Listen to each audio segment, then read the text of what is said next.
The blood was the first thing I noticed. A trail of it, dark and glistening in the light from my phone, leading from my garage door to the corner where my storage boxes were stacked. My heart hammered as I stood frozen in the doorway, keys dangling from my hand. It was past midnight, and I'd just gotten home from a double shift at the hospital. I was exhausted. My feet ached, and the last thing I needed was evidence of a break-in. Or worse, I should have called the police. Should have backed away, locked myself in my car, and dialed 911. But 3 years as an ER nurse had given me instincts that overrode common sense when I saw blood. Someone was hurt. Possibly dying. I moved into the garage carefully, my phone's flashlight cutting through the darkness. The blood trail continued, more of it now, pooling near the corner. And then I heard it. A ragged, painful breathing that made my medical training kick into high gear. "Hello?" I called out, my voice steadier than I felt. "I'm a nurse. I can help you." The breathing hitched, then a voice, male, rough with pain, responded in accented English. "Stay back. Don't come closer. You're bleeding in my garage. I'm definitely coming closer." I rounded the storage boxes, and my breath caught. A man lay slumped against the wall, one hand pressed to his side where blood seeped through his fingers. He was massive, easily over 6 feet, built like someone who'd spent years in a gym or a boxing ring. Dark hair matted with sweat, strong features contorted with pain, and eyes that even in his injured state held a dangerous intensity. Those eyes fixed on me with a mixture of warning and desperation. I said, "Stay back," and I said I'm a nurse. I knelt beside him, my hands automatically reaching for his wound. "Let me see." "No." He tried to push my hands away, but the movement made him gasp in pain. "You don't want to get involved. Trust me, too late. You're bleeding in my garage. I'm already involved." I pulled out my phone. "I'm calling an ambulance." His hand shot out, gripping my wrist with surprising strength for someone who'd clearly lost a lot of blood. "No hospitals. No police, please." I looked at him properly then, taking in details my nurse's brain had been cataloging. The expensive watch despite his disheveled appearance, the quality of his clothes beneath the blood, the way he held himself even injured, like someone used to being in control. And most telling, the gun holstered at his hip, partially visible when his jacket shifted. "You're running from something," I said quietly. "Or someone." "Yes. And if you're smart, you'll pretend you never saw me." He released my wrist. "Walk away. Forget I was here. I should have. Should have done exactly what he said and walked away. Called the police. Let them deal with whatever criminal had broken into my garage. Instead, I lifted his hand away from his wound and examined it with professional detachment. Gunshot wound. Through and through. Probably missed major organs, but you're losing blood fast. You need medical attention. Can't risk a hospital. They report gunshot wounds, I know, which is why I'm going to treat you here." I stood, already running through what supplies I'd need. "Don't move. I'll be right back." "Why are you helping me?" His voice stopped me at the garage door. "You don't know me. I could be dangerous." I looked back at him, at the dangerous stranger bleeding in my garage, and told him the truth. "Because you're hurt and I'm a nurse. That's reason enough." I ran inside, grabbing my medical bag from the hall closet. I always kept it stocked, a habit from my ER days when you never knew what you'd encounter. Sterile gloves, gauze, antiseptic, sutures, pain medication. Not a fully equipped operating room, but enough to stabilize someone. When I returned, he'd slumped further down the wall, his breathing more labored. I worked quickly, cutting away his shirt to expose the wound. Entry and exit holes just as I'd thought. The bullet had gone clean through, missing anything vital by what looked like pure luck. "This is going to hurt," I warned, pulling on gloves. Not the first time I've been shot.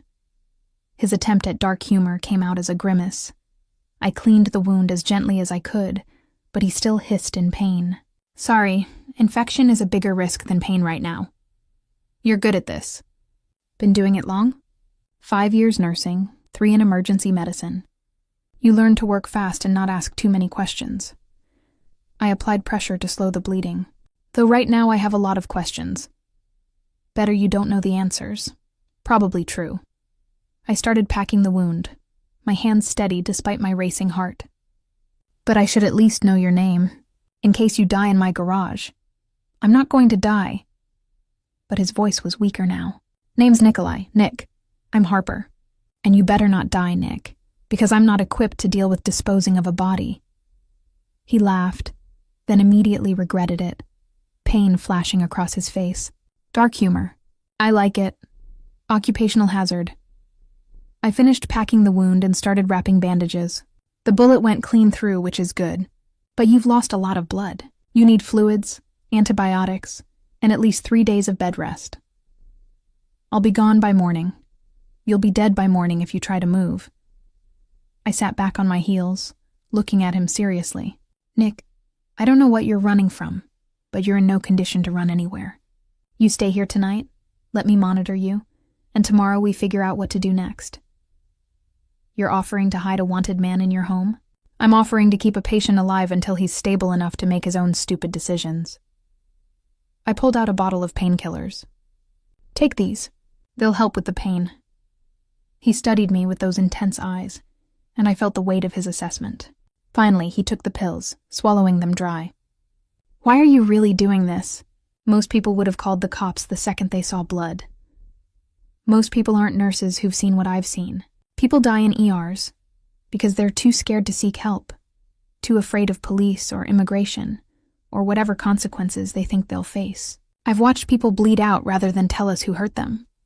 I started gathering my supplies. You came to my garage because you were desperate. I'm helping you because that's what I do.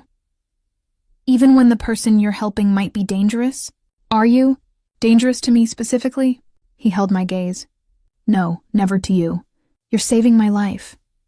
Then we don't have a problem. I stood, my knees protesting after kneeling on concrete. Can you walk? Or do I need to help you inside? Inside? He looked shocked. You're bringing me into your house? You can't stay in the garage. It's October. It'll get too cold, and I need to monitor you for shock and infection. I extended my hand.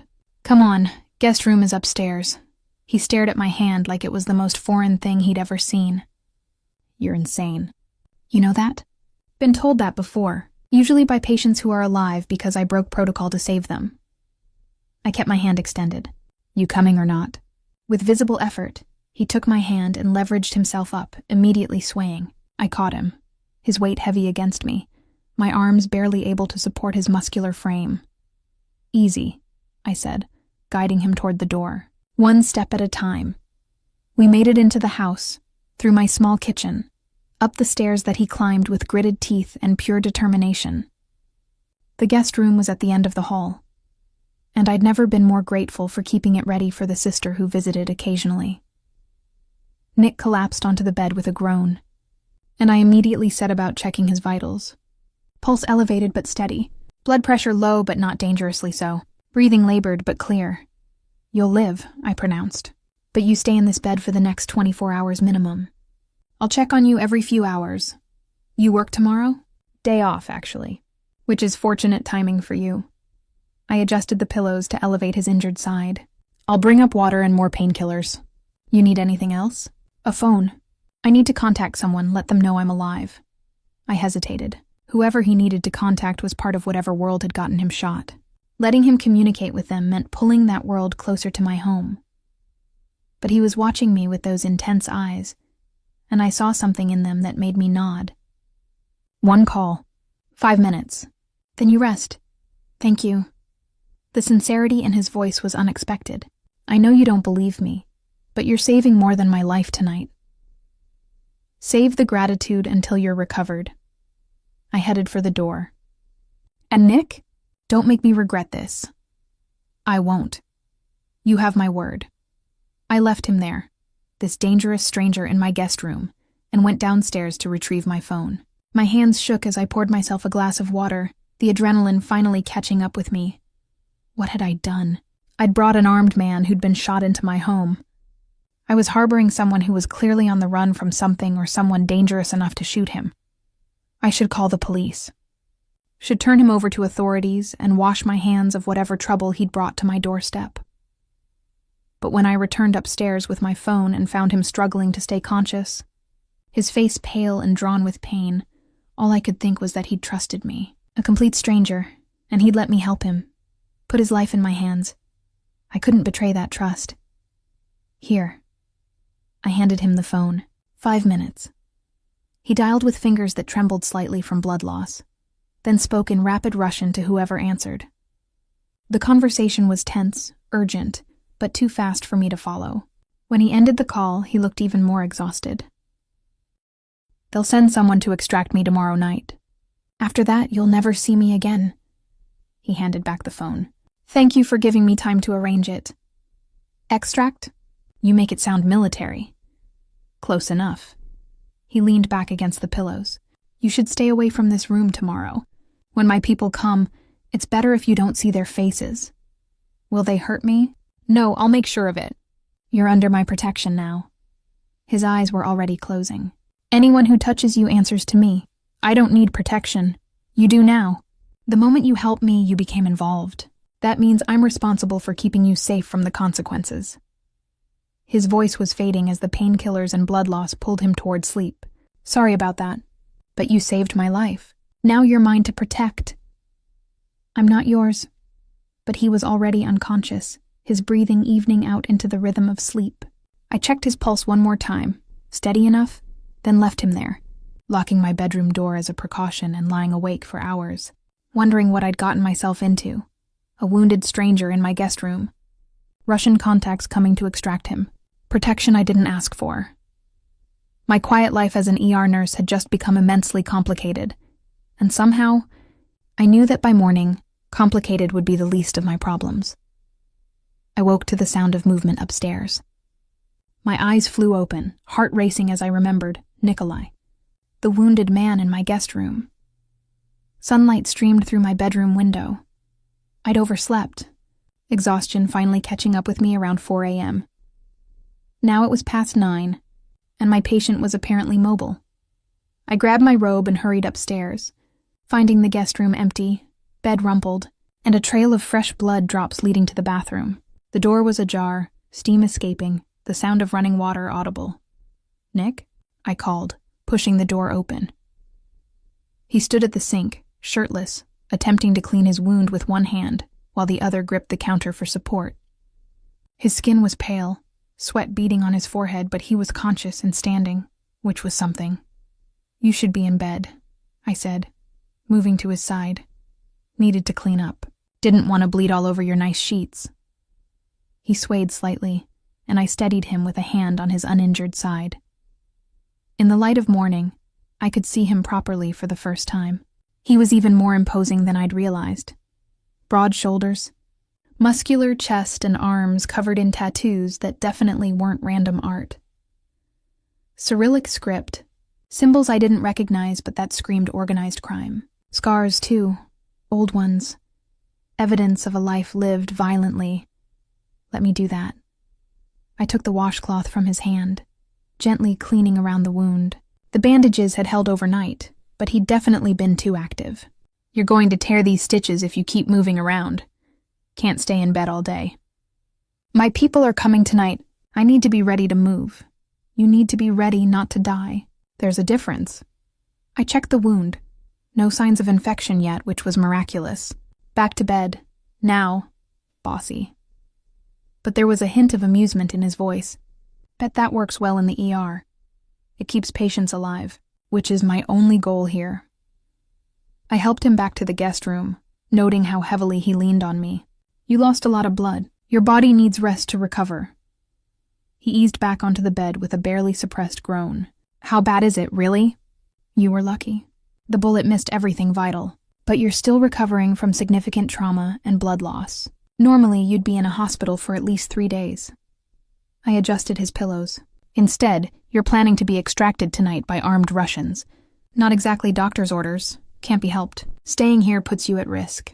The people who shot me, they'll be looking for me, following up to make sure I'm dead. His dark eyes held mine. When they realize I'm not, they'll start searching. I can't let them find you. Who shot you? Better you don't know. You keep saying that. But I'm already involved, remember? You said so yourself last night. I sat on the edge of the bed. I deserve to know what danger I'm in.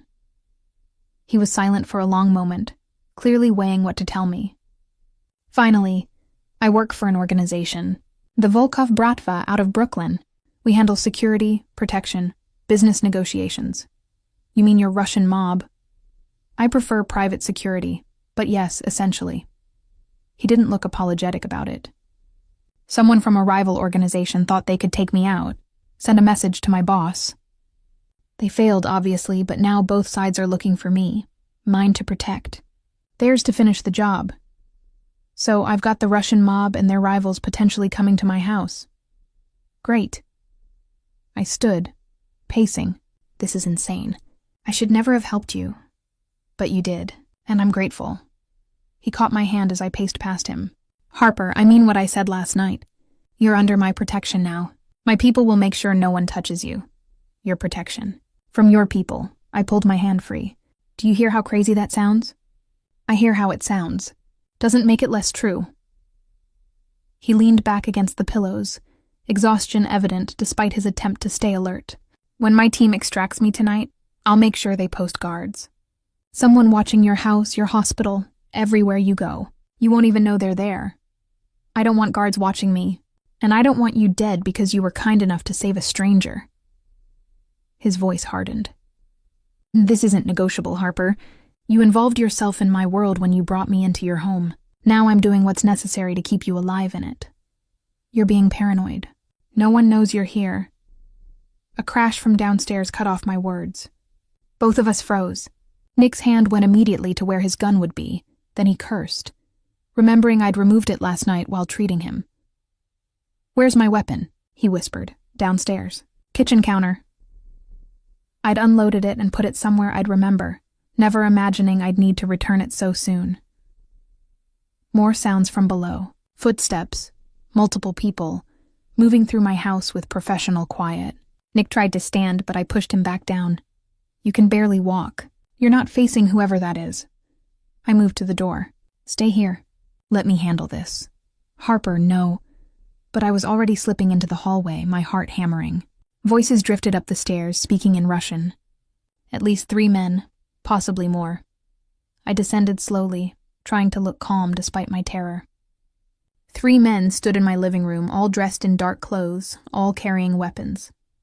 They turned when I appeared, and the tallest one, scarred face, cold eyes, smiled without warmth. You must be the nurse. His English was accented but clear. The kind woman who found our Nikolai. Who are you? This is breaking and entering. This is retrieving our man. Where is he? Not here. He left hours ago. I kept my voice steady. I treated him and sent him on his way. You're a bad liar. The scarred man moved closer. We tracked his phone to this location, and we know he couldn't have gone far with the injury he sustained. So let's try this again. Where is Nikolai Volkov? Volkov. The same name as the organization he'd mentioned. Not just an employee, then. Someone important. I told you, he's gone. She's lying to protect me.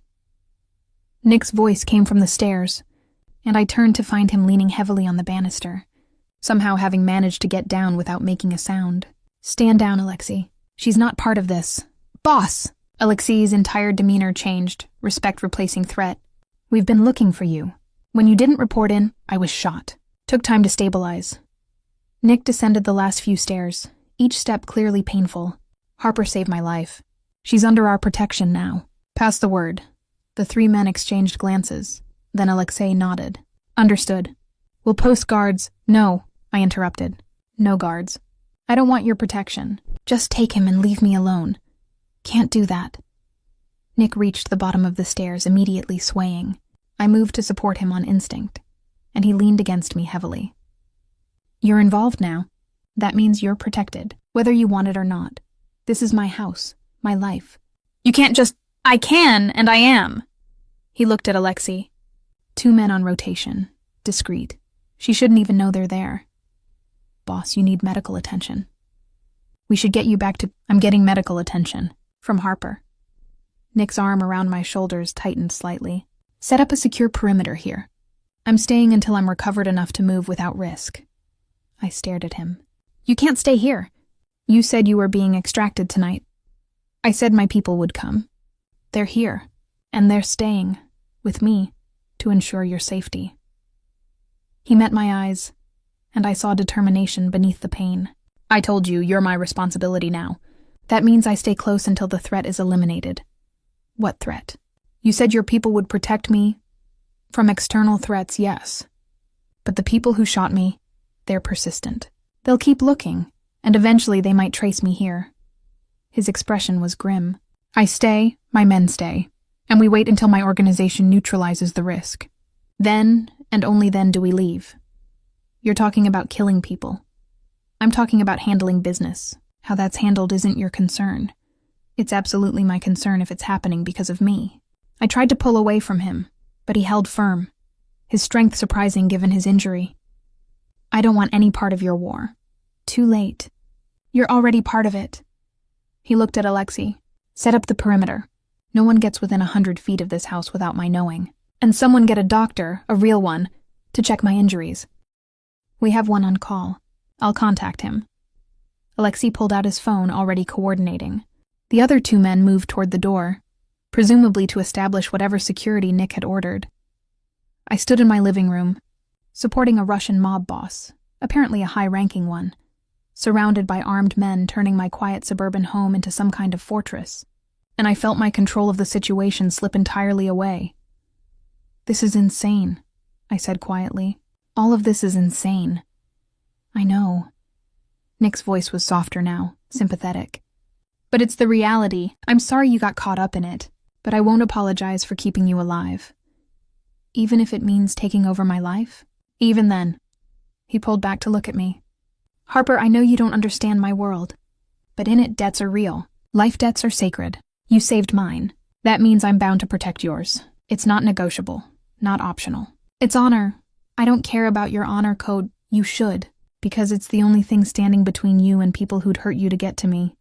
His expression was serious. No trace of the pain I knew he must be feeling. Let me do this. Let me keep you safe. Once the threat is neutralized, I'll disappear. You'll never see me again. Promise. Yes. But something flickered in his eyes, something that made me think he wasn't entirely certain about that promise. Alexei returned from his call. Doctor will be here in 20 minutes. And boss, we have a problem. The Kozlov Bratva knows you're alive. They've put out word they're looking for you. Every asset they have is mobilized. How many? At least 20 men. Maybe more. Alexei's expression was grim. They want you dead, boss. And they're not being subtle about it. Good. Let them come. Nick's voice turned cold, dangerous. They'll find I'm harder to kill than they thought. Especially now that I have time to prepare. Boss, you're injured. Maybe we should relocate. No. Harper's home is defensible, and moving me now risks reopening the wound. We fortify here. We wait them out. We eliminate the threat when they come. He looked at me. You might want to pack a bag. Stay somewhere else for a few days until this is over. Pack a bag? This is my house, which is about to become a war zone. I'm trying to keep you out of the crossfire. By having a war in my house instead of leaving? I laughed, slightly hysterical. You're insane. All of you are insane, probably, Nick agreed. But we're the insane people keeping you alive. So maybe work with us instead of against us. Before I could respond, my phone rang. The hospital, calling to see if I could cover an emergency shift. I looked at the screen, then at the armed men in my living room, then at the wounded mob boss leaning against my stairs. My quiet, normal life was officially over. I declined the hospital shift. There was no way I could leave with armed Russian mobsters fortifying my house, and spent the next hour watching in stunned silence as Nick's people transformed my suburban home into a tactical stronghold. They installed security cameras, reinforced doors, positioned weapons at strategic points. 2 men took positions outside, barely visible but undoubtedly armed. Alexei coordinated everything with military precision while Nick directed from my couch, looking increasingly pale but refusing to rest. You're going to pass out, I told him, checking his pulse. Still elevated, and his skin was clammy. Your body needs rest to heal. I'll rest when my house is secure. He winced as he shifted position. How long until the doctor arrives? Should be here any minute. I adjusted the pillows behind him. Though I still don't understand why you need another doctor. I've done everything necessary. You have. But I want confirmation that you didn't miss anything, that I'm healing properly. His dark eyes held mine. I trust your skills, Harper. But I also know you've never treated a gunshot wound outside a hospital before. This is unusual circumstances. That's an understatement. I sat beside him, exhausted despite having done nothing but watch my home be overtaken. Nick, be honest with me. How dangerous is this, really? He was quiet for a moment then. The Kozlov Bratva wants me dead because I killed 3 of their men last month. It was business. A territory dispute that got violent. They retaliated by ambushing me. Now it's war. You killed 3 people. I did. No apology, no justification. Just fact. They were threatening our operations, hurting people under our protection. I eliminated the threat. And you don't feel anything about that? About taking lives? I feel what's necessary to do my job. Guilt is a luxury I can't afford. He studied my face. Does that frighten you? Knowing what I am, what I've done, it should have. But looking at him, injured, vulnerable, yet still commanding respect from hardened criminals, I felt something more complicated than fear. It should, I said honestly. But mostly I'm just trying to understand how I went from a normal ER nurse to harboring a mob enforcer in less than 24 hours. Enforcer is generous. I'm the Volkov Bratva's second in command. My uncle runs the organization, but I handle operational matters. His expression was carefully neutral, which is why the Kozlovs want me dead. Take me out, weaken the organization. You're second in command? I stared at him. You're not just some foot soldier. You're someone very important, yes, which is why Alexei and the others are so concerned about protecting me. He reached out, his hand covering mine. And by extension, protecting you. You saved someone high value, Harper. That makes you high value to us. I don't want to be high value to the mob. Too late. His thumb brushed across my knuckles, the gesture almost tender. But I meant what I said. Once this is over, once the Kozlovs are handled, I'll make sure you're compensated for your trouble, and then I'll disappear from your life. Before I could respond, the doorbell rang. Alexei immediately moved to answer it, gun drawn, while 2 other men positioned themselves in the hallway. A tense moment, then Alexei called out in Russian. A man entered, older, distinguished, carrying a medical bag that marked him as the doctor. He spoke to Nick in rapid Russian, clearly assessing his condition, then turned to me. You're the nurse who provided initial treatment? His English was precise, clinical. I'm Dr. Petrov. Tell me exactly what you did. I walked him through my treatment, cleaning the wound, packing it, bandaging, pain management. He listened carefully, occasionally nodding, then examined Nick with professional thoroughness. The nurse did excellent work, he pronounced finally. The wound is clean, no signs of infection, proper treatment protocol. You were very fortunate, Nikolai. I was fortunate she found me. Nick looked at me with something warm in his expression and knew what to do. Dr. Petrov gave Nick antibiotics, stronger pain medication, and strict instructions to rest for at least 48 hours. No strenuous activity, no field work. You push yourself now, you risk serious complications. I'll make sure he follows orders, I said, earning a sharp look from Nick. You'll try, he corrected. But when my people need me, your people can manage without you for 2 days. I crossed my arms. Doctor's orders, which means patient compliance or I'll sedate you myself. Alexei smirked. I like her, boss. She's not afraid of you. Neither are you. But I tolerate your insubordination. Nick's tone was dry but affectionate. Fine, 2 days rest, but only because Harper will make my life miserable if I don't. After Dr. Petrov left, I helped Nick back upstairs to the guest room.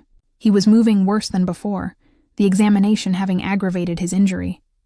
I got him settled, gave him the pain medication, and watched as he finally, allowed exhaustion to pull him under. Asleep, he looked less dangerous. The hard lines of his face softened, his breathing evening out, the constant vigilance finally easing. I found myself studying him.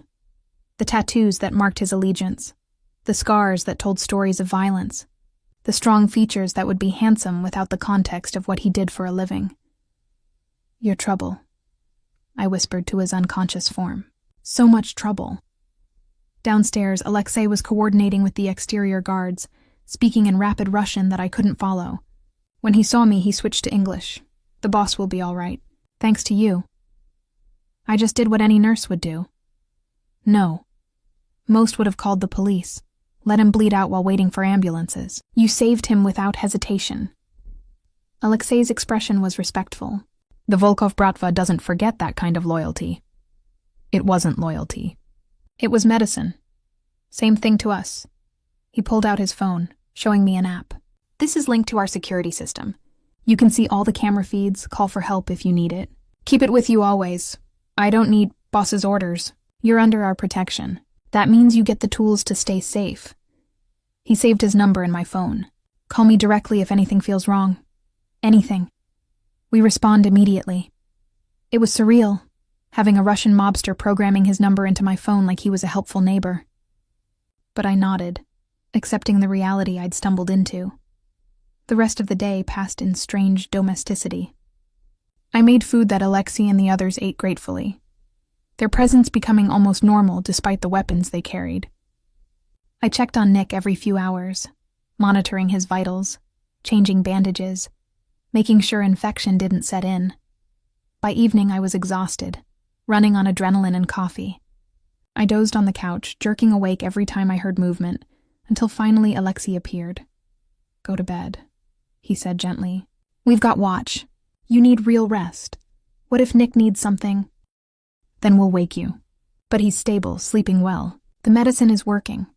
He gestured to the stairs. Go, sleep. We'll keep both of you safe. I wanted to argue, but exhaustion won. I dragged myself to my bedroom, barely managing to change before collapsing into bed. I woke to shouting.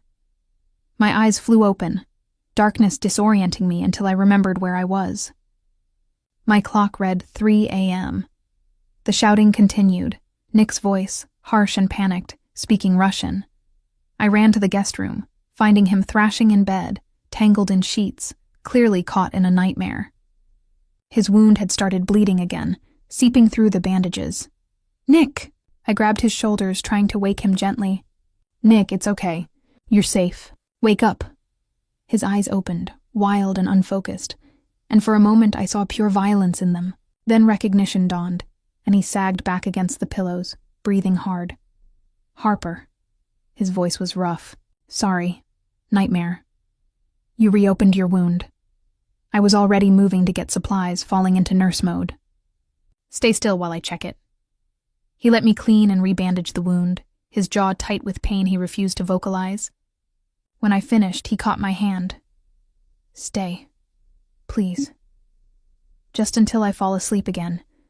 I should have said no, should have maintained professional distance. But something about the vulnerability in his eyes, the way his hand gripped mine like I was an anchor, made me nod. I sat on the edge of the bed, and he kept hold of my hand, his thumb tracing circles on my palm. What was the nightmare about? I asked quietly, the usual. People I've killed, people who've tried to kill me, the moment the bullet hit.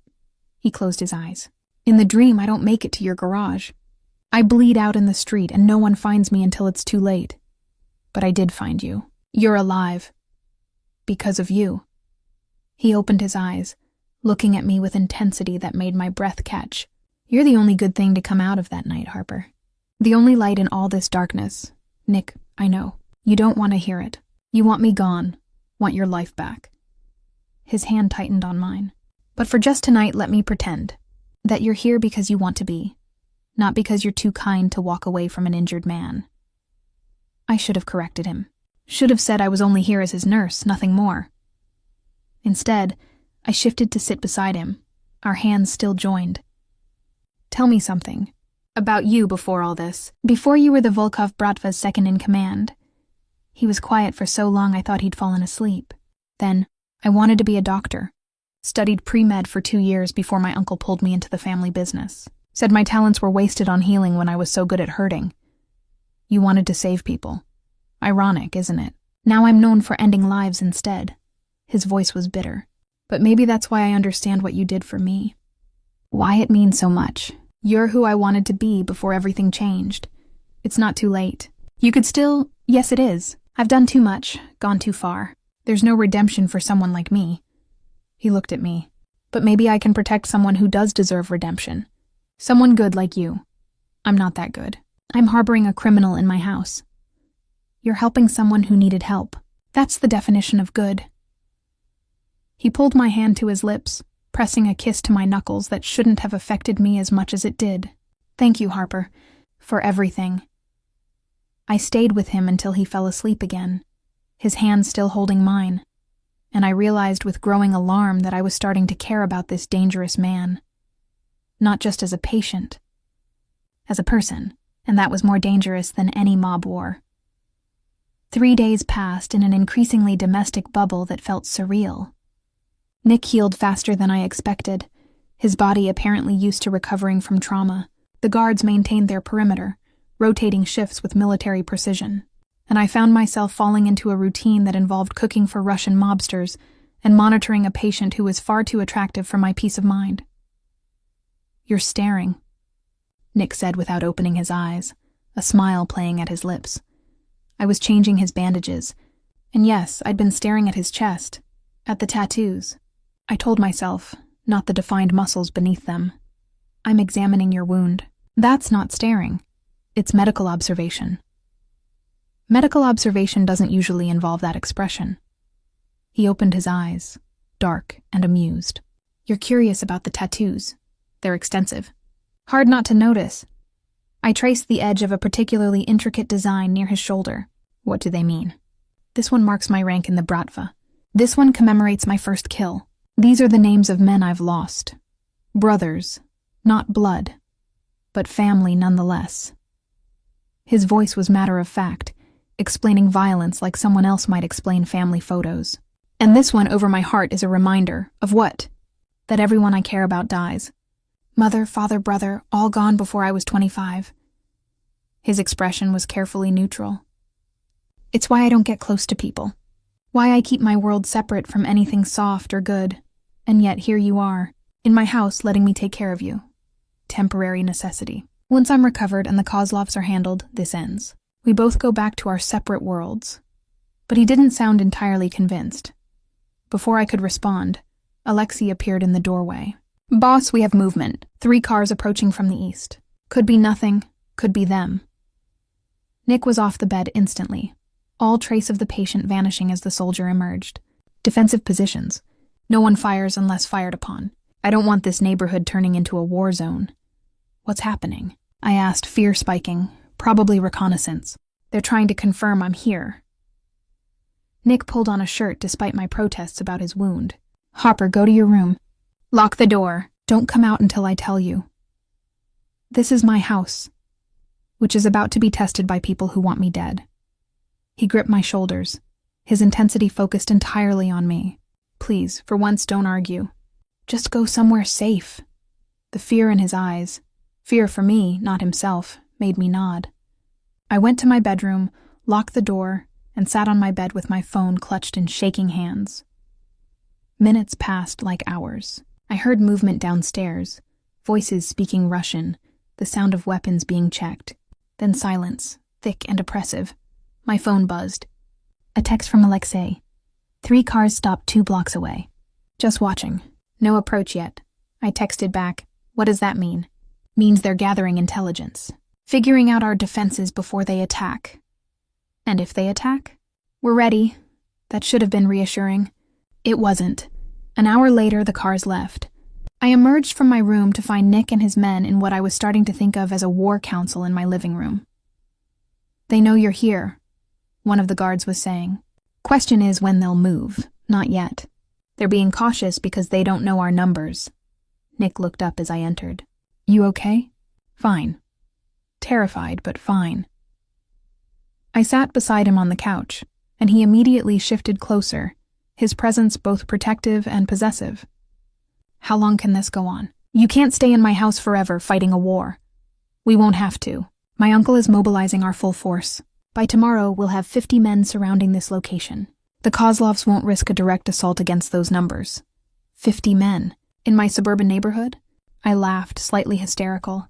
My neighbors are going to call the police. The HOA will have a field day. Your neighbors will be told we're a private security company doing a training exercise. The HOA will receive a generous donation for their inconvenience. Nick's hand found mine, squeezing gently. I know this is overwhelming, but it's almost over. You keep saying that, but what happens after? When the Kozlovs are handled, you disappear, and I'm just supposed to go back to my normal life like none of this happened? Yes. But his expression said he wasn't entirely sure that was possible anymore. That night, after everyone had eaten dinner, I'd somehow ended up cooking for a small army. Nick found me on the back porch. I'd needed air, needed a moment away from the testosterone and weapons and constant vigilance. Thought I'd find you here. He sat beside me, moving more easily now, his wound healing despite his refusal to fully rest. You've been quiet all evening. I've been thinking. About what happens next, about this whole impossible situation. I looked at him. Nick, be honest. Even after the Kozlovs are dealt with, will I ever really be safe? Or will there always be another threat? Another enemy who knows you were here? He was silent for a long moment. I won't lie to you. My world is violent. People who associate with me, who help me, they become targets by proximity. It's why I don't have friends outside the Bratva, why I don't date, why I keep everything at arm's length. So the answer is no. I'll never be completely safe again. Not never. Just not immediately. It'll take time for word to spread that you're under protection, that touching you means war with the Volkov Bratva. Once that's established, you'll be safer than you ever were before. Because I'm marked as yours. Because you're marked as under our protection, yes. He turned to face me fully. Harper, I know you didn't ask for any of this. You were just being kind, being a nurse, doing what you thought was right. And it's completely unfair that you're now caught up in mob politics and violence. If I could undo it, if I could go back and bleed out somewhere else. Don't. I surprised myself by reaching for his hand. Don't say that. I'm glad you came to my garage, glad I could help. Even with all the chaos and danger and Russian mobsters in my living room, I don't regret saving your life. You should. But I don't. I looked down at our joined hands. Maybe I'm crazy. Maybe the stress has broken something in my brain. But when I look at you, I don't see a monster. I see someone who was hurt and scared and trusted me to help him. I'm not a good man, Harper. I've done terrible things. I know. You've told me. Multiple times. I met his eyes. But you're also the man who has nightmares about the people you've killed. Who wanted to be a doctor before life pushed you another direction? Who's currently mobilizing an army to protect a nurse he barely knows? I know you better than you think.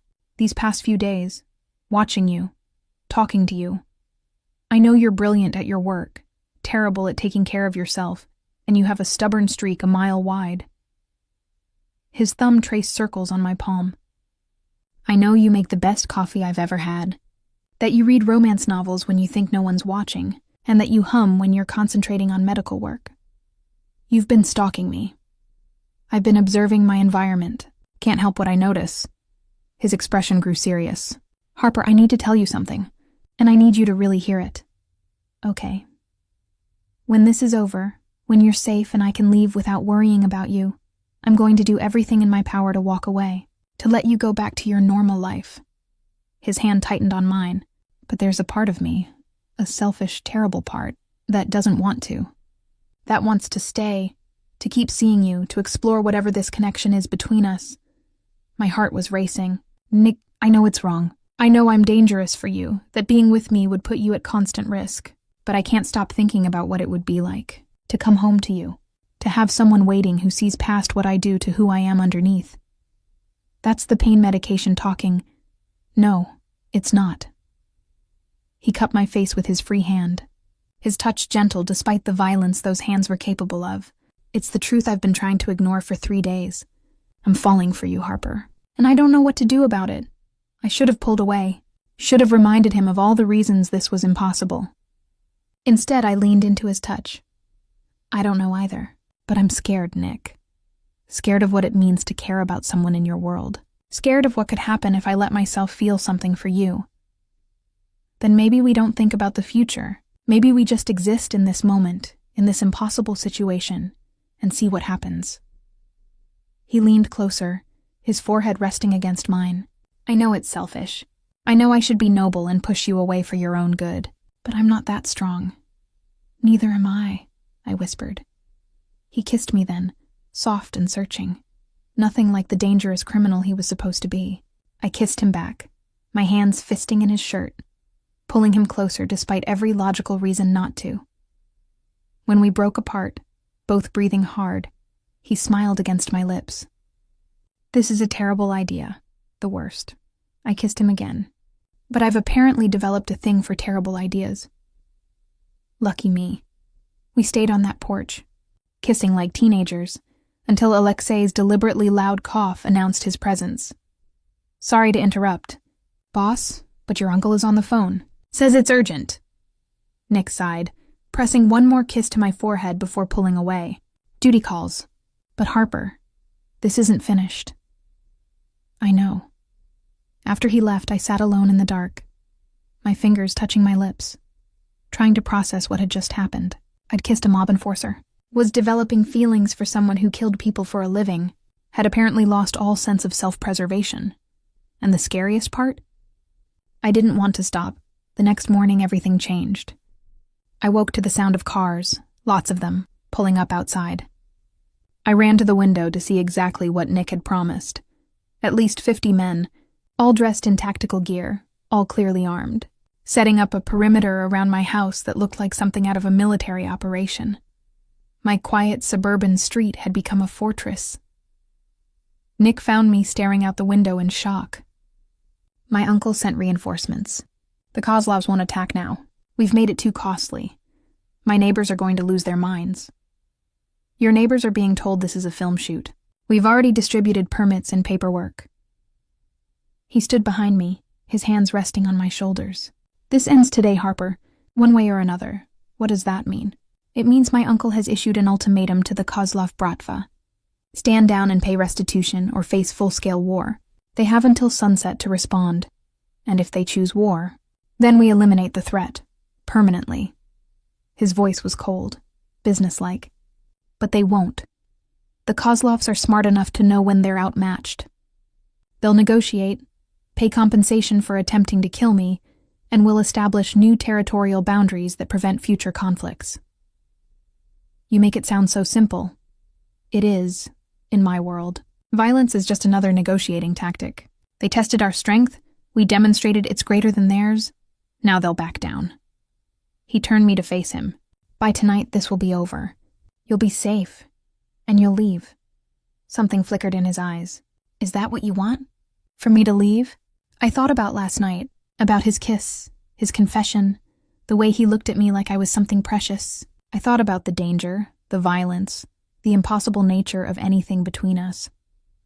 I don't know, I said honestly. Part of me wants my normal life back, but another part wants to see where this goes, if this connection is real. He pulled me closer, his arms wrapping around me in a hug that felt both protective and desperate. I want that too, more than I should.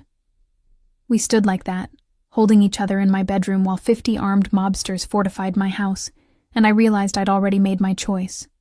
I was in this. Whatever this was, whatever it became. I was choosing the dangerous, impossible option over the safe, normal one. The Kozlov Bratva responded an hour before sunset. Not with violence, but with a white flag, metaphorically speaking. 2 of their representatives arrived under heavy escort, requesting a sit-down with Nick's uncle to negotiate terms. I watched from my window as the meeting took place in my driveway, of all places.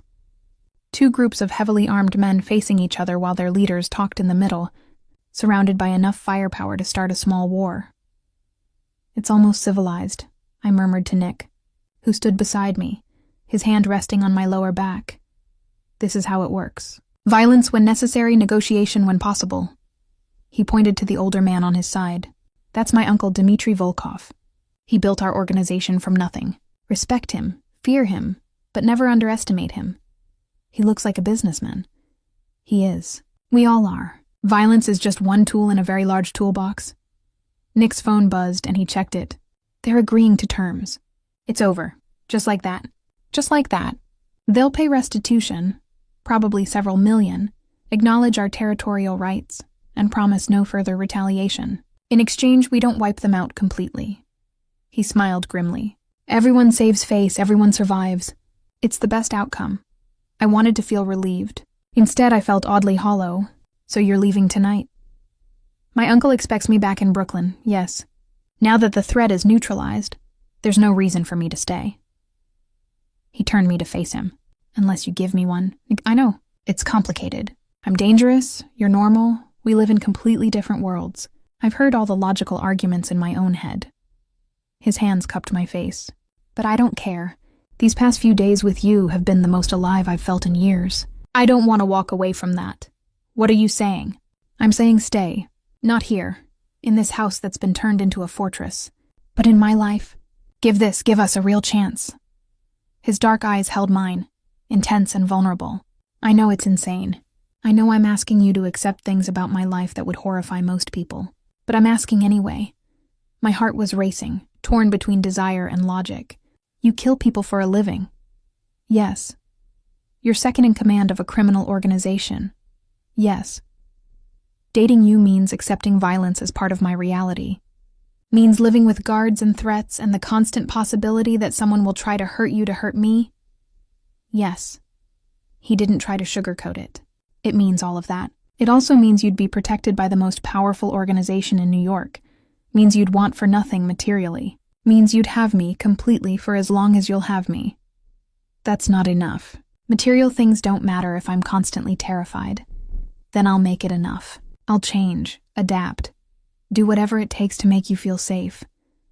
His thumb brushed across my cheek. "Harper, I've never asked anyone for anything like this. Never wanted someone enough to risk them knowing what I really am. But with you, I want to try. Want to see if a man like me can have something good?" I should have said no. Should have chosen safety over this dangerous, complicated man. "I need time," I said instead. "Time to think, to process, to figure out if I can really live with what you are." Disappointment flickered across his face, quickly masked. "How much time?" "I don't know. A week, a month, however long it takes to be sure." "I can give you time, but I need something from you first." He leaned closer, his lips almost touching mine. "I need to know if this is real. If what I feel when I'm with you is mutual, or if I'm just a patient you were kind to." "You know it's more than that." "Then show me. Give me something to hold on to while you're thinking."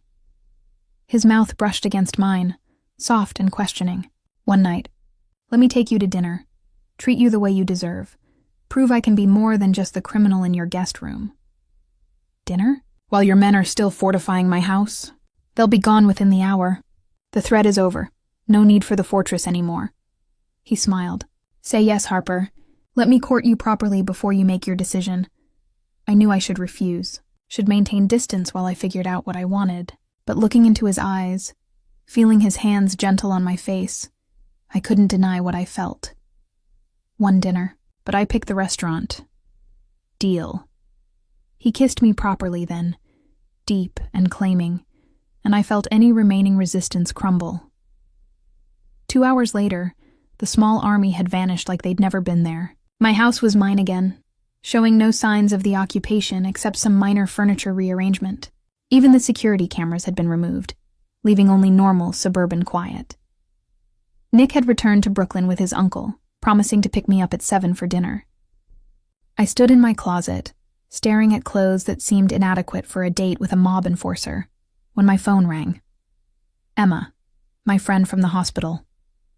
"Harper, I've been trying to reach you for days." "Are you okay?" "I'm fine.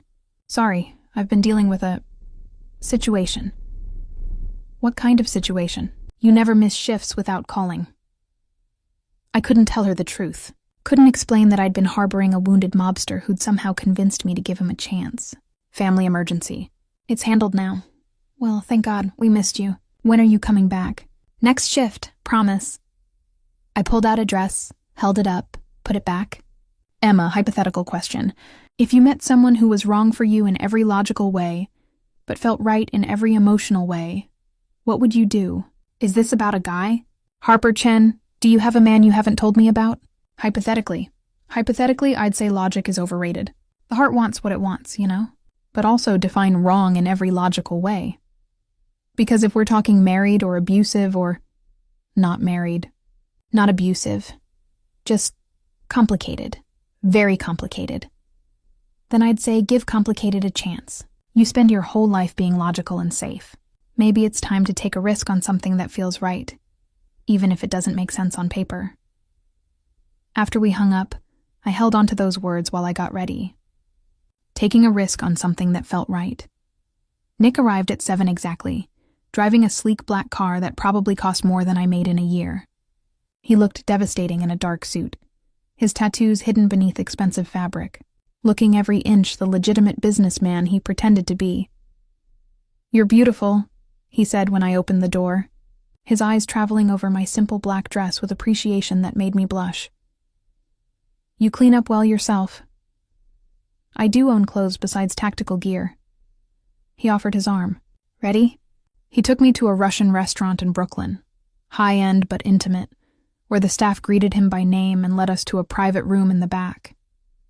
I realized this wasn't just dinner. This was him bringing me into his world, showing me where he came from. "My uncle owns this place," he explained as we sat. "And about 20 others across the city. Legitimate businesses, all properly licensed and taxed. The Bratva isn't just about crime, Harper. We're also about community, about taking care of our people. By running protection rackets and smuggling operations, by providing services the community needs and the government won't supply. Protection from other predators, jobs for people who can't get them elsewhere, justice when the system fails." He poured wine for both of us. "I'm not saying we're heroes, but we're not just villains either." The food was incredible. Dishes I'd never tried, flavors that spoke of heritage and tradition. Nick explained each course, told stories about growing up in Brighton Beach, about his uncle raising him after his parents died. He could have sent me to regular school, encouraged a normal life. Instead, he trained me for this, said I had the mind for strategy, the stomach for hard choices. Nick's expression was complicated. "I don't know if I'm grateful or resentful. Maybe both. Do you ever think about leaving? Trying something different? Every day, especially now." His eyes held mine across the table. "Before you, I accepted this was my life. Made peace with dying young and violent. But now I'm thinking about futures I never considered possible." "Like what?" "Like waking up next to someone I care about, coming home to more than an empty apartment, maybe even having a family someday, if I could figure out how to keep them safe from this world." He reached across the table, taking my hand. "With you, I want things I've never wanted before. That terrifies me almost as much as it excites me." "You're talking about serious things. We barely know each other, I know, but when you face death, when you come that close to losing everything, it clarifies what matters." His thumb traced circles on my palm. "What matters is finding someone who sees you, really sees you, and doesn't run. You've seen what I am, Harper. The violence, the danger, the darkness. And you're still here. Temporarily. For dinner. I haven't decided anything yet. I know. But you're here. That's enough for now." He raised his wine glass. "To possibilities. And to the nurse brave enough to save the wrong man." "The right man," I corrected, surprising myself. "Wrong circumstances, maybe, but the right man." His smile was genuine, warm, transforming his face from dangerous to devastating. I liked the sound of that.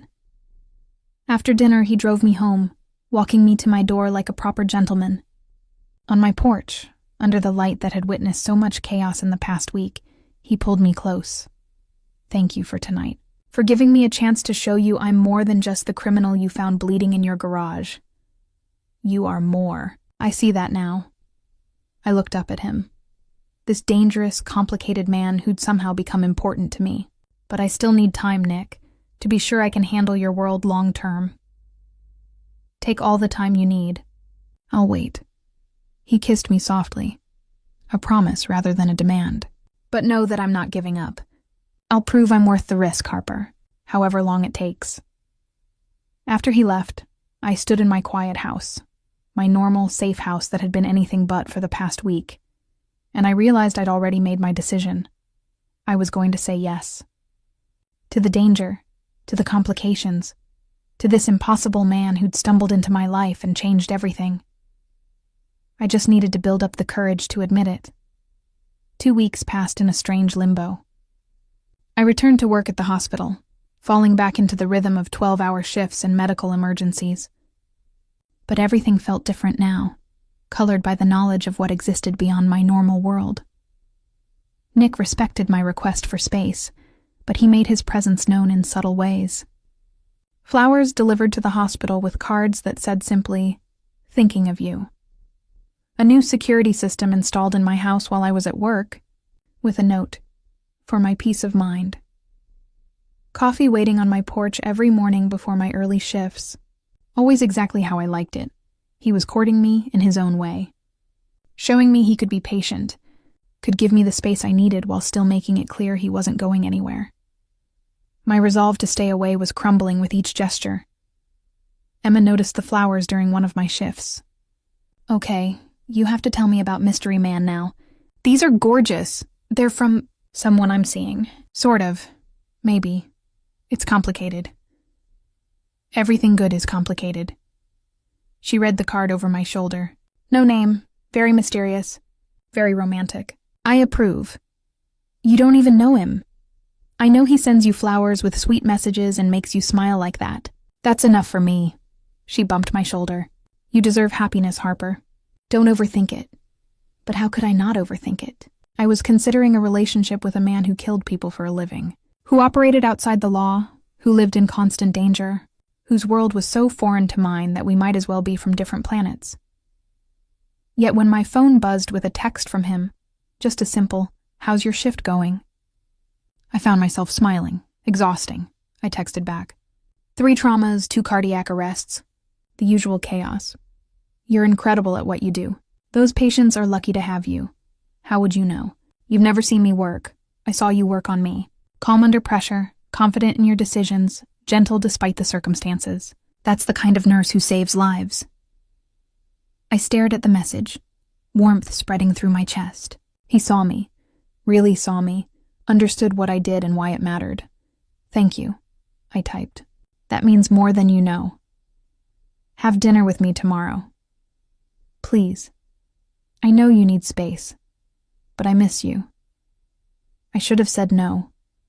Should have maintained the distance I'd requested instead. "Okay, but somewhere normal. No private rooms or Russian restaurants, just normal. I can do normal. Pick you up at 6? See you then." Emma caught my expression when I put down my phone. That's the look of a woman who's made a decision. Maybe I have. The next evening, Nick arrived in jeans and a casual shirt, looking more approachable than I'd ever seen him. His tattoos were visible on his forearms, no attempt to hide them, and I appreciated the honesty of that. "You wanted normal," he said, gesturing to his outfit. "This is as normal as I get." "It's perfect." I grabbed my jacket. "Where are we going?" "You'll see." He took me to a small Italian place in Queens, the kind of neighborhood restaurant with checkered tablecloths and Sinatra playing softly in the background. Nothing fancy, nothing that screamed mob money, just good food and comfortable atmosphere. "My mother used to bring me here," he said as we sat. "Before she died, it was our special place, just the 2 of us. I haven't been back in 15 years. Why now?" "Because you wanted normal, and this is the most normal memory I have. A little boy eating pasta with his mother, both of them pretending his father's work wasn't dangerous, that their life was just like everyone else's." He looked around the restaurant with something soft in his expression. "I wanted to share that with you, the good parts of who I was before everything changed." My heart melted a little. "Thank you for bringing me here." Over dinner, he told me stories about his childhood. The good parts, before violence became his normal. His mother's laugh, his father's bad jokes, the summers spent in Brooklyn playing street hockey with kids who didn't know his family name, meant power and fear. "I was happy then," he said quietly. "Didn't know what I'd become. What I'd have to do. Sometimes I wonder if that little boy would recognize the man I've turned into. I think he would. I think he'd see someone who survived impossible circumstances, who protected people he cares about, who's trying to find his way back to something good." I reached across the table, taking his hand. "Nick, you're not just what you've done. You're also what you're trying to become. And what am I trying to become? Someone worthy of the life he wants. Someone who can balance darkness with light. Someone who deserves a second chance. I squeezed his hand. I've been thinking about what you asked. About giving us a real chance. His entire body tensed, hope and fear warring in his expression. And I'm scared. Terrified, actually. Of your world, of the danger of loving someone who might not come home one day. I took a breath. But I'm more scared of walking away and spending the rest of my life wondering what if. So yes, I want to try. Really try. Not just dates and flowers and keeping you at arm's length. Harper, but I need conditions. Rules that keep me sane while I navigate your world. I pulled out my phone, showing him a list I'd been compiling. First, honesty. You don't hide the dangerous parts or sugarcoat what you do. I need to know what I'm accepting. Done. Complete transparency. Second, boundaries. I know I can't ask you to leave the Bratva, but I need parts of my life that stay separate. My work, my friends, my normal world, those are mine. You don't bring your business into my hospital or around my people. Agreed. Your normal life stays normal. I keep my world away from yours as much as possible. Third, safety. I don't want guards following me everywhere, but I need to know you're taking reasonable precautions, that you're not being reckless with your life because you think you're invincible. I promise to be as careful as my work allows, and to always come home to you. His grip on my hand tightened. Anything else? Yes. If this gets too dangerous, if at any point I feel like I can't handle it, you let me walk away. No guilt, no making me feel like I'm abandoning you. Clean break. His expression flickered with pain, but he nodded. If you need to leave, I won't stop you, even if it kills me to watch you go. Then we have a deal. I smiled nervously. I'm officially dating a mobster. This is either the best or worst decision of my life. I'll make sure it's the best. He raised my hand to his lips, kissing my knuckles with a tenderness that made my breath catch. I know I don't deserve you, Harper, but I'll spend every day trying to be worthy of this chance. The next 3 months were a study in contrasts. My days were filled with hospital shifts, saving lives, existing in the bright, sterile world of medicine. My nights were Nick's. Dinners at restaurants ranging from dive bars to 5-star establishments, walks through the city, quiet evenings at his penthouse apartment where he'd cook for me while telling stories about his day that carefully edited out the violence. He kept his promise about transparency, though. When he had to handle business, he told me in vague terms what was happening. A territorial dispute that required negotiation, a protection client who'd been threatened, an operation that would take him out of the city for a few days. I didn't ask for details. Didn't want to know exactly what handling it meant. But I appreciated that he didn't pretend his work was entirely legitimate. I met his uncle Dmitri, who studied me with shrewd eyes before pronouncing me good for Nikolai. I met Alexei and the other men who'd fortified my house, who treated me with respect that bordered on reverence. You saved the boss's life, Alexei explained. That makes you family. Anyone who touches you answers to all of us. It was surreal, being protected by the mob. But it was also oddly comforting, knowing that Nick's world had accepted me. Emma eventually met him, at a casual dinner I'd arranged. She'd been skeptical until Nick had charmed her with stories about me, about how I'd bossed him around while treating his motorcycle accident, how I'd made him want to be better. He's good for you, she said later. Dangerous looking, definitely hiding something, but good for you. You're happier than I've ever seen you. I was. Despite the complications, despite knowing what Nick was, I was genuinely happy, until the night everything changed. I was at his penthouse, cooking dinner while he finished a call, when Alexei burst in without knocking. Boss, we have a problem. The Kozlovs are breaking the treaty. They just hit one of our operations, killed 3 of our men. Nick's entire demeanor shifted, the man I knew vanishing as the enforcer emerged. When? 20 minutes ago. They left a message. Said the restitution was paid under duress. The treaty is void.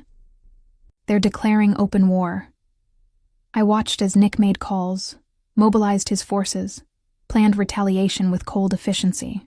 This was the side of him I'd avoided thinking about, the strategist who calculated violence like chess moves. I need to go, he said, already strapping on weapons. This is bad, Harper. They're not just breaking the treaty. They're doing it in the most aggressive way possible. It's a direct challenge. How dangerous. Very. This won't be settled with negotiations. They want blood. He pulled me close, his hug fierce and desperate. I need you to go to your house, pack a bag, and go to the safe house Alexei will take you to. You stay there until this is over. How long? Days, maybe weeks. I don't know. He cupped my face, his eyes intense. Harper, this is what I warned you about. The danger, the violence, the reality of my world. You need to decide if you can handle it. I'm not leaving you. You're not leaving me. You're staying safe while I deal with this. He kissed me hard. Please, I can't fight them and worry about you.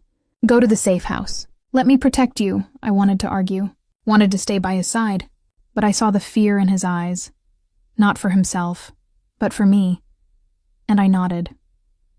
Alexei took me to a safe house in Connecticut, a beautiful property that was clearly built for hiding high-value targets. 2 guards were posted outside, and I was given a phone that could only call Nick or Alexei. For 3 days, I heard nothing. No calls, no texts, no word on what was happening. I watched news reports of violence in Brooklyn. Shootings, explosions, a war playing out in the streets that the media attributed to gang violence without understanding the scope of it. On the 4th day, Alexei came to the safe house, his face grim. The boss is hurt. Not shot, but hurt. He wants to see you. My medical training kicked in immediately. How hurt? What happened? Explosion. He got thrown by the blast, has some broken ribs and a concussion. Dr. Petrov treated him, but he's asking for you. I was in the car before Alexei finished talking, my heart racing with fear and adrenaline. They took me to a different safe house. This one clearly medical, equipped with hospital beds, monitoring equipment, everything needed to treat serious injuries. Nick lay in one of the beds, his torso wrapped in bandages, his face bruised and swollen, but his eyes lit up when he saw me. You came. Of course I came. I moved to his side, automatically checking his vitals, assessing his injuries with professional detachment that masked my terror. Broken ribs, concussion, 2nd-degree burns on your left arm. Could have been so much worse. It was worse for them. The Kozlov leadership is dead. All of them. The war is over. His voice was rough with pain and exhaustion. We won. At what cost? I gestured to his injuries. You could have died, Nick. But I didn't. Because I had a reason to stay alive. He caught my hand, pulling me to sit beside him. I fought harder than I ever have because I knew you were waiting. Because I wanted to come home to you. Tears burned behind my eyes. This is your world. This violence, this danger. It'll always be like this. Yes, but it'll also be coming home to you afterward. Being held by you when the nightmares come. Having someone who sees past the blood to the man underneath. His grip tightened. Harper, I love you. I know it's too soon. I know it's complicated, but I can't not say it anymore. I love you, and I want to build a life with you if you'll have me. Nick, I know what I'm asking. I know it means accepting this. He gestured to his injuries. Means living with fear and guards and violence always lurking. But it also means being loved completely by someone who'll spend every day trying to be worthy of you. I looked at him, broken, bloodied, but alive. This dangerous, complicated man who'd stumbled into my life and refused to leave. Who saw me, understood me, loved me despite all the logical reasons not to. I love you too, I said, the words feeling both terrifying and inevitable. I love you despite your world, because of who you are within it. And I want to build that life with you, whatever it looks like. His smile was brilliant despite the bruises. Yeah? Yeah, but Nick, if you ever scare me like this again, if you ever make me think you're dead, I'll kill you myself. Fair.